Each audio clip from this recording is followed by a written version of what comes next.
जी बिल्कुल, मुझे लगता है कि अब इलेक्शन कमीशन को आगे आकर के बताना पड़ेगा। थैंक यू मैडम, सामने बहुत आके शुक्रिया कह आपका। देना मैं चाहिए। वीरेंद्र सिंह जी को भी आपसे कनेक्ट करता हूं। वीरेंद्र जी हमारे स्टेट हेड हैं, हमारे साथ जुड़ चुके हैं। वीरेंद्र जी, स्वागत आपका। आज के प्रदर्शन में आपने क्या खास बात देखी वीरेंद्र जी? देखिए, पहली बात तो यह है कि 60-65 लाख लोगों के अगर नाम काट दिए गए हैं तो करीब उसमें 20-22 लाख लोग मृत हैं जिनका सूची में नाम था।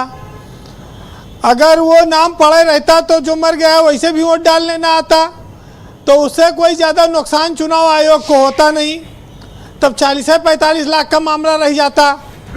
लेकिन ये संख्या बढ़ गई। और दूसरा ये है कि बिहार में चुनाव है लेकिन लड़ाई यूपी के लोग लड़ रहे हैं, ये भी एक बहुत महत्वपूर्ण बात है।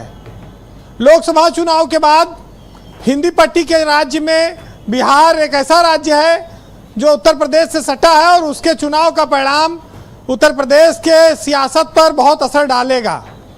और इसीलिए हम लोग लखनऊ और उत्तर प्रदेश से बैठकर आज दिल्ली और बिहार की चर्चा करते हैं, क्योंकि उसकी महत्ता बहुत ज़्यादा है। ब्रजेश जी, चुनाव आयोग को लेकर राहुल गांधी ने जो खुलासे किए हैं और जो सवाल खड़े किए हैं, उसने 1-2 दिन चर्चा बनाए रखी, लेकिन आज के प्रदर्शन ने इस चर्चा को और बल दे दिया है। और खुलासा तो राहुल गांधी द्वारा किया गया, लेकिन आज इस पूरे मार्च का श्रेय अखिलेश यादव के पास चला गया। अखिलेश यादव विपक्ष के बहुत महत्वपूर्ण नेता बनकर उभरे दिल्ली स्तर पर, और जैसा कहा जाता है कि मुलायम सिंह धरती पुत्र थे, तो अखिलेश यादव ने उनकी उस परंपरा को आगे बढ़ाते हुए ये साबित किया कि वो ज़मीन से जुड़े हुए हैं। और ऊंची कूद में उन्होंने दूसरी बार ये एक रिकॉर्ड बनाया है।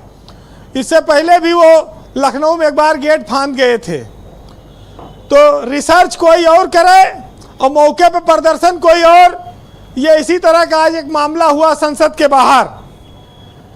लेकिन देश में वोट चोरी की घटना को लेकर जो एक विमर्श, जो एक चर्चा विपक्ष ने शुरू की थी, वो इधर लंबी खिंच रही है। और स्वाभाविक है कि इस पर फिर गांव-गांव तक बात फैलेगी। अब वो उस जमाने में हम लोग हैं।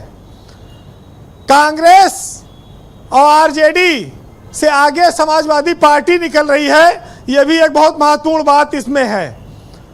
जहाँ तक बात ब्रजेश जी चुनाव में बीजेपी की है, तो बीजेपी ने इस पूरे मामले में उतना एग्रेसिव अटैक नहीं किया है, क्योंकि ये आयोग का मामला है। आयोग सारी चीज़ों की सफाई देगा, चीज़ों जो आरोप लगे हैं उनके बारे में बाकायदा उसकी जिम्मेदारी है कि उसका प्रमाण वो दे, और उसकी निष्पक्षता और उसकी कार्यशैली तभी बरकरार रहेगी।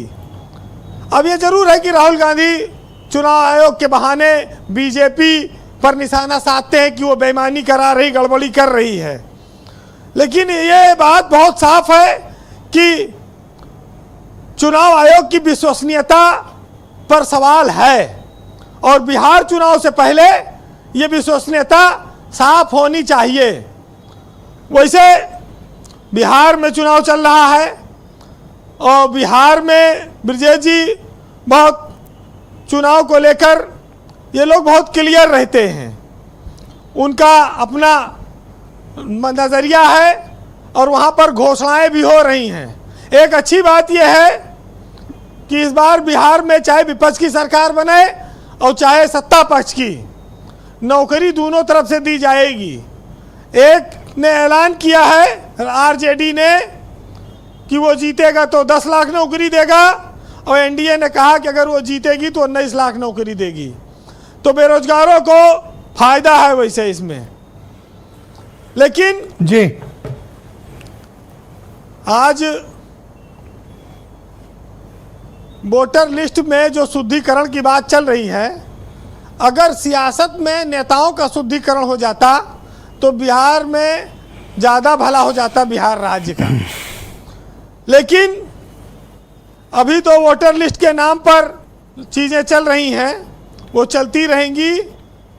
बिहार के बारे में एक छोटा सा चुटकुला बड़ा मशहूर है, मैं आपको सुना दूं कि एक बिहारी बाबू थे, तो वो अपनी पत्नी से बहुत खुश हुए, तो उनके लिए हीरो का हार लेकर गए। जी।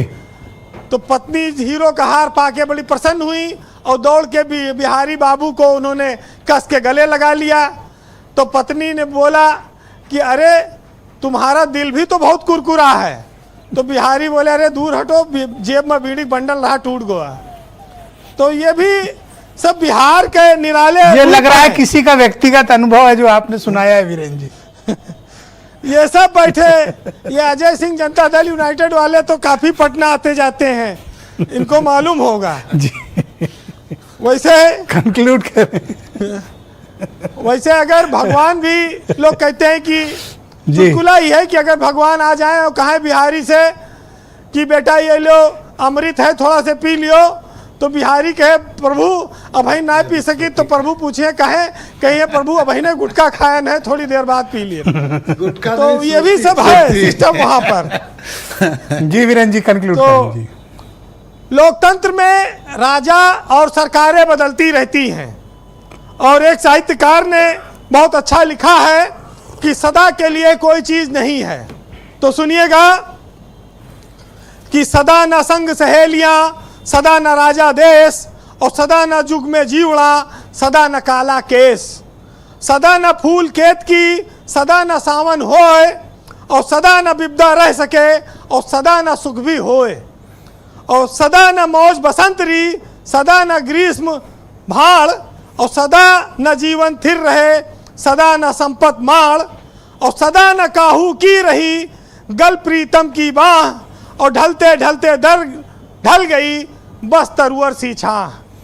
वीरेंद्र जी बहुत शुक्रिया आपका, बहुत धन्यवाद। ग्राउंड जीरो से अपना फीडबैक, ओपिनियन, ऑब्जर्वेशन और पब्लिक परसेप्शन क्या है इसके बारे में जानकारी देने के लिए। बहनों भाइयों, हम दूसरा चरण प्रारंभ करते हैं जिसमें सीमित समय है।